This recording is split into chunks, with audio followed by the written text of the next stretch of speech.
പ്രസംഗത്തിൽ LDF സർക്കാരിനെ കടന്നാക്രമിച്ച് 4 ഭാഗങ്ങളുണ്ട്.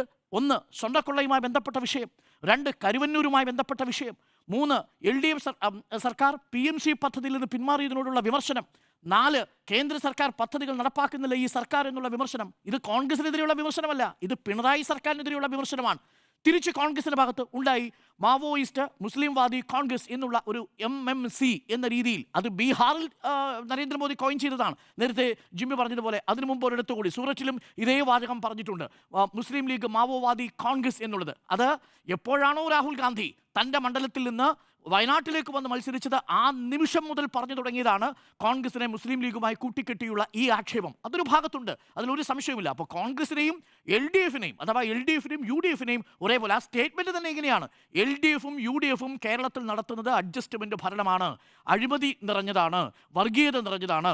ഈ മുന്നണിയെ ഇവിടെ നിന്ന് മാറ്റും, ഞങ്ങൾ മാറാത്തതിനി മാറും എന്നുള്ളൊരു മുദ്രാവാക്യമാണ് കൊടുത്തത്. അവിടെയാണ് എനിക്ക് പ്രധാനമന്ത്രിയോട് 2-3 ചോദ്യങ്ങളുള്ളത്. എങ്ങനെ മാറണമെന്നാണ് പറയുന്നത്?